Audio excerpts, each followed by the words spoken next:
hopefully you won't be scared away by the title. It's not too technical, so essentially the first thing I should really explain is what spectroscopic data is, because I thought the audience would be maybe slightly different.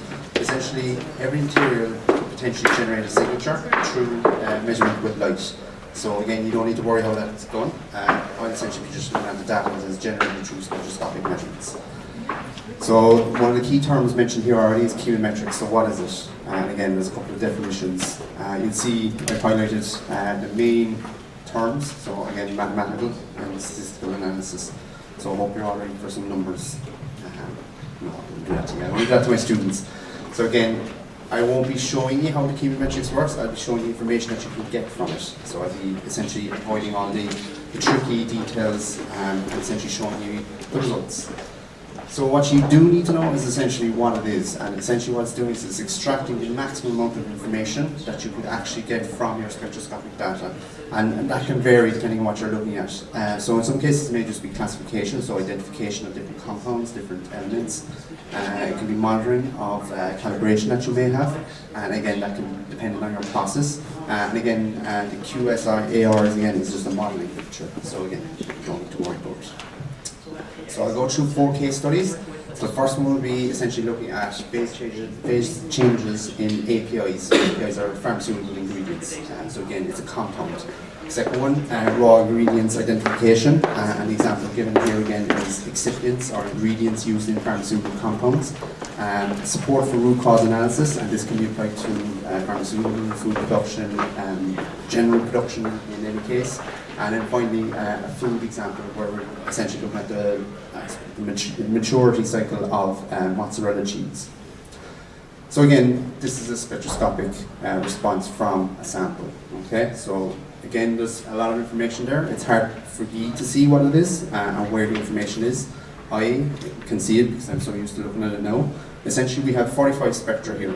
Okay, so this is taking over different temperature ranges. So essentially, we're heating the sample up. We're looking for changes in the spectra. How can we show that to someone who wouldn't be familiar with looking at spectroscopic data? We'll apply PCA on it, and again, I won't explain what PCA is because it's a tool of chemometrics or multivariate analysis. There's no need. Again, essentially, I'm just extracting information from it. So what's important here is I've highlighted essentially different temperature areas. So essentially at the start of the experiment, you essentially heat the sample up, and we're going up to 125 degrees. So at the start we have very little change. Of course, once we start to approach 100 degrees, essentially you're starting to lose the water that will be bonded to the compound. So again, there's one point there where essentially we've lost a lot of water. And then on the other side, where it starts to go from red, essentially we're still increasing. So there's some change happening within the compound. And essentially we can see that with the spectroscopic data. And then once we turn off the heat, we allow it to cool, that change has remained. So we see there's a consistent change after occurring. So I've chosen this example because there's only one piece of information that's actually been used to generate this plot. And that essentially is to do with the middle section here with the largest peak. So if we zoom into that, we can see, and I've highlighted again the same colours. Green is losing water, temperature is going up. Red again is above 100 degrees, and the grey then is essentially as it cools. So what we see is we started with 2 peaks, and essentially we ended up with 1 peak. Okay, so again, it's quite easy to see how this has been generated. But sometimes, and the majority of the time, what happens is you actually end up with more than 1 peak changing in this raw spectrum. Okay, so the information extracted was easy to see where it came from, but to present this, if there's a lot of peaks changing, can be complicated and difficult to see. So by plotting it like this, we can easily show and illustrate phase changes within a compound. The next example is raw ingredients identification or classification. So again, very straightforward. Essentially, we have a list of compounds. You'll note pH 102 and pH 101 are essentially the same compounds. The difference between them is the size of the particles. Okay, so hopefully we're going to be able to separate these as well, even though they're the same molecular structure. The only difference is the size of the particles in that structure. So again, you don't need to worry about the compounds. The API again is the pharmaceutical ingredient within the mixture. Again, collect the load spectra, different type of information available, different signatures, different shapes, different intensities. All this is relevant. We'll again apply PCA, see what happens. Okay, we have a classification, we have groupings occurring, interesting in that sense, but there's still a bit of spread in the data. And this, of course, is due to how the intensities are fluctuating. And that's an instrument problem, that's how we measure the sample. That can be corrected, so let's apply correction, MC correction, or correction for scattering of light. Again, everything kind of goes a little bit better. We can now see the structure a little bit clearer. I have a PCA again, and now the effect is much more apparent. So you'll note that the pH 101 and pH 102 is green, and essentially these now have been separated. Again, they are quite close together, but it is possible to identify these two compounds separately, even though they are the same compound, but have different physical characterizations.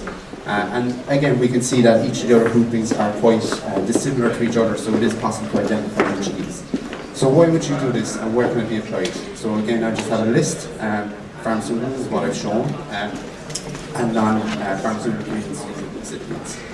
Dyes, so different colours of dyes, similar colours. Again, they all have different characteristics in terms of their spectroscopic response. Again, packaging material, polymorphs, isomorphs, and crystalline anamorphous, which is what we saw in the previous example. The benefits, of course, vary depending on the industry, and again, I'll just brush through these. So again, you don't need to handle the sample as much because this can be done on site using a handheld spectrometer. So essentially, you go down, take a measurement, and feed it back into your essentially your calibration data set, and essentially it'll tell you what type of material it is, without just relying on the packaging label. And that is important because obviously the FDA, which tend to have influence on the Irish pharmaceuticals as well, have an initiative to essentially implement this within most of their facilities. So again, you can reduce delays on production, reduce testing time, speed up testing, reduce costs. The next example is a root cause analysis, and essentially this can apply to many industries. So again, root cause analysis is identifying what the cause of a problem was. So you may find a particle within a product that shouldn't have been there, a foreign particle, a piece of metal, a piece of plastic, a polymer. And again, I'm not going to go through what happens once you identify the polymer or the plastic or the metal or the particle. This is for the company to do because it's their root cause analysis. Essentially, we're here to support their root cause analysis. So again, an example of this is a visible particle found in a powder, essentially a blend. Of course, we can see there's a bit of colour on it. Don't know what it is.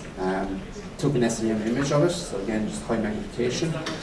With the SEM, we have an energy dispersive spectroscopy. So it's very similar to X-ray, except it gives us elemental information, so it will tell us what the particle is made up of.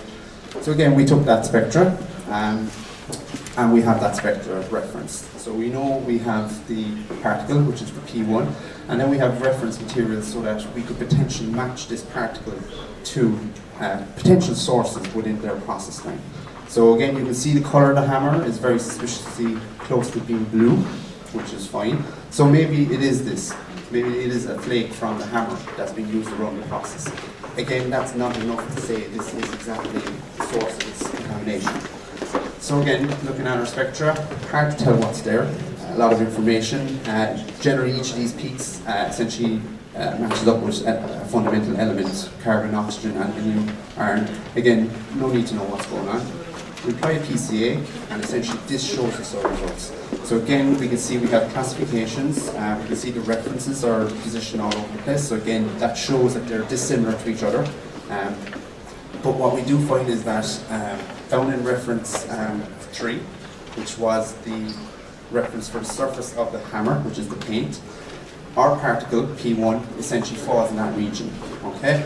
So, based on that, this indicates that the source of this particle is from the hammer. Okay? So that's essentially supporting their root cause analysis. So they have to go away, either change the hammer, talk to the operator, whoever's using the hammer, and essentially remove that source from the process line. Additionally, there was another particle found, and it was actually from the main body of the hammer as well in a later process. So again, this hammer is still causing trouble for the company in question. So the final example is essentially looking at the cheese maturity cycle. So again, this was taken up with a local customer or a client within the Cork region. He runs a pizza manufacturing facility, so again, he's just producing pizzas. But he was concerned over his loss due to the quality of his cheese. So what he was finding was that his cheese was burning over certain regions. And again, you can see down the very bottom, there's an optimum time to use cheese. And essentially this depends on the final production time. And then you typically have to wait 2 weeks for it to mature. And then usually it's quite okay to use within 3 to 5 weeks. And what happens is he was finding that it was burning either throughout his process, and sometimes it wasn't burning.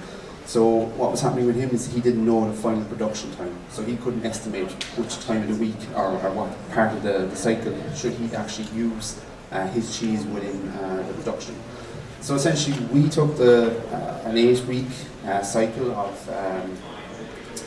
his cheese, 7-week cycle of his cheese. So we took samples every week, performed measurements. This generated 8,000 spectra.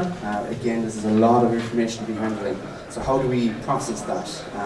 Again, you can see on the right-hand side, on your left, the 8,000 spectra, and then on the right-hand side, essentially is the average spectra per week. And you can see there are changes happening. Typically it's moisture is what's changing here. So again, we'll process the data. So the second derivative, again that amplifies the changes, so it helps us analyze the data. And then we perform a PCA again. Except in this case we're not looking at a scatter of PCA, we're just looking at the first component. And then again we can see we have a profile occurring, so we have red, green and red. So again, they're the optimum times and non-optimum times to use it. So essentially we were able to take any sample of cheese that we provided and tell him in what period of the cycle it lied. So he could give us a sample that we wouldn't know, and we performed a measurement, and we could tell him it was in this is week 1, do not use his cheese, or this is in week 5, you're kind of on the edge of essentially producing a good quality pizza.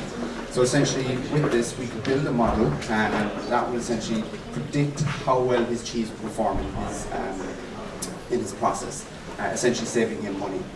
So we're based in stand 44, so again we have the demos and examples going on as well, and if you'd like to talk about anything further, please let me know. Any questions? Hopefully.